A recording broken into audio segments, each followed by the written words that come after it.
Kakarating lang namin guys sa superstore. I-share ko yung nabili namin. Ano nga pala to? Nabili ko to sa Mexico. Ito para siyang abaka. Ito, ang ganda ng print niya. Pangalan ito pang grocery bag.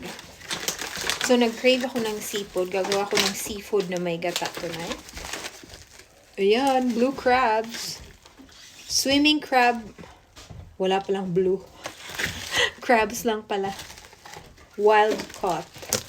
Ayan, guys. Ayan yung laman yan. Tapos, shrimp. Squid. Lalagyan ko yun ng gata. Meron akong lemongrass. Tapos, ayan, of course, nasa ganyan lang yung pwede natin bilhin dito. Yung gatang nasa can. Lemon. Siyempre, meron tayong yung mga tuhod ng baboy. Ayan. $9. Para may pangsinigang ako. Yung manok niya, ng asawa ko, gusto niya mag-barbecue bukas. Tsaka meron siyang yung montana na gusto niyang, ino-oven. Ayan. Labas na natin.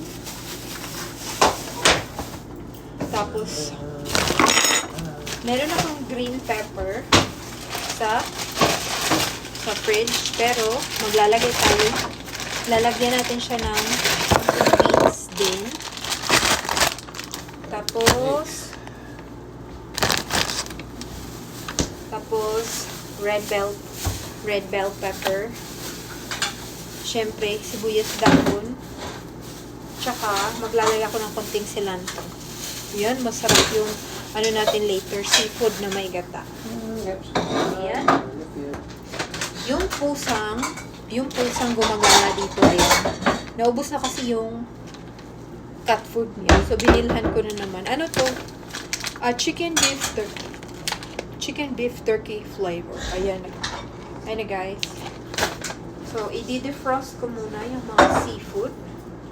Magluluto tayo later. Ayan na guys, meron pa siyang tira-tira. Marami pa ding tira-tira yan. Yung squid, tsaka yung shrimp. Tapos yung crabs ko, kalahati lang yung lulutuin. Pero ayan yung natira guys. Ang dami pa niya, no? Ayan. Binabad ko na sa tubig. Ganyan ako mag-defrost. Ayan guys. Ganda.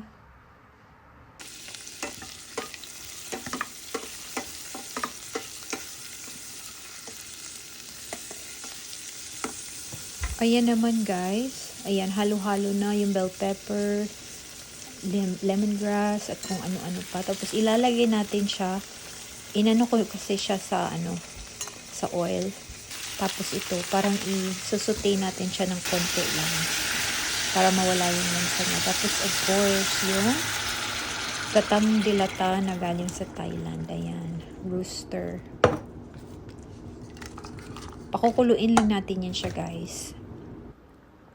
And then after pag kumulo na yan, lagay natin yung shrimp tsaka yung squid. Hindi kasi siya dapat i-overcook kasi titigas yung shrimp tsaka squid pag masyado mo siyang niluto. Tapos, ano ba yan? Sibuyas dahon. Ayan. So, pakukuluin mo lang yun siya guys. Ayan. Tapos na yan sa asawa ko. Ayaw kasi niya ng crabs. Matrabaho daw. Kaya yung sa akin, squid, shrimp, tsaka crabs. Yun sa akin. Ayan na guys. Kainan na. Ayan yung sa akin. Ang ganda niya, no? Ayan. 2:30 AM na pala dito guys. Tapos, hindi pa ako natutulog. Nagugutom na naman ako. Tapos, ito naalala ko. Yung binili ko kahapon na $12 lang na earbuds.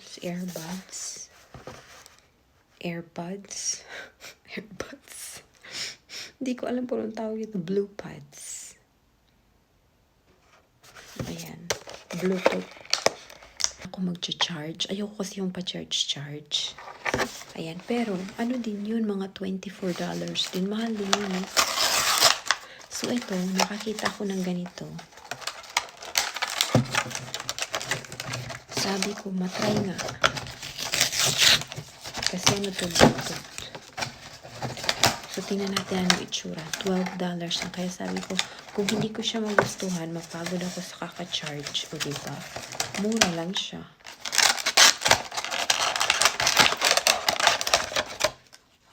Tapos yung asawa ko nagre-reklamo na agad. Sabi niya, baka daw ano to, pangit. Ang cute naman niya. Ang cute niya, no? Blue Hive. Canadian Tire kasi to. Tingnan natin na.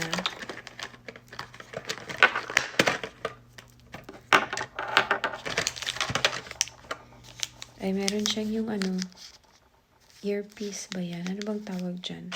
Yung parang foam niya. Ay. Tapos ito, tanggalin na natin. Oo, yung mga butas. Yung cover. Tingnan natin kung iilaw siya. Pag pinasok.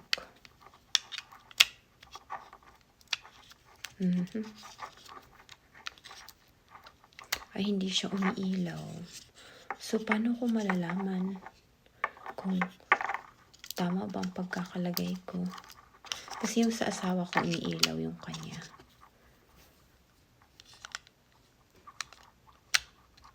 Ayan. So, yan yung lalagyan niya.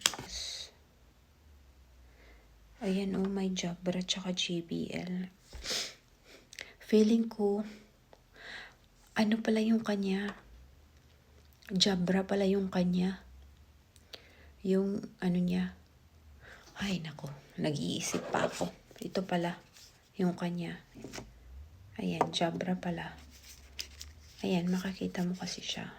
Ito, mahal tong kanya. 100 plus to $140. Ayan. Umiilaw kasi yan pag tinatanggal mo. Ayan, oh. Malalaman mo. Yung ano ko, yung ano ba yun, yung wired ko is JBL yun. Kaya pala mura siya. So, paano ko to i-connect? Oh my God. Low bat pala talaga siya, guys. Ayan. Charge muna natin siya, okay? Ayan na, guys. Na-charge ko na siya. Ayan. Hala, ganda, oh, may line. Ayan.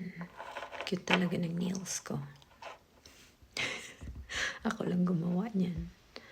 Ayan. Wala kasi ako magawa.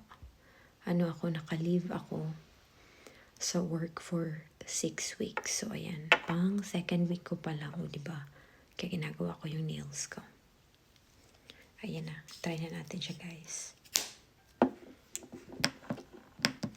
Kanina, tinry ko siya. Sinasabi pala niya kung low battery siya. Ito kasi hindi nagsasalita. Para siyang tuk-tuk-tuk, gumaganon.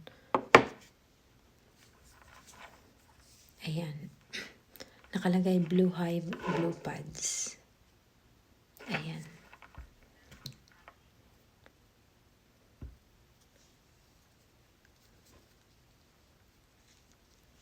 Ayan, try ko ha. Ayan, clear talaga siya, guys. Ganda nito. $12 lang.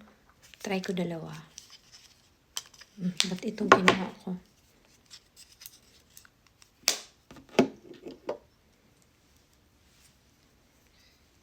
Clear talaga siya.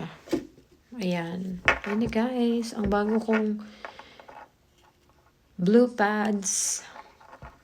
Ayan. Blue Hive. Go na to. Go. So, 3 p.m. na. 3:16. Kakain na naman ako. Magmi-midnight snack. Midnight snack. Yun pala kakain. Kanin.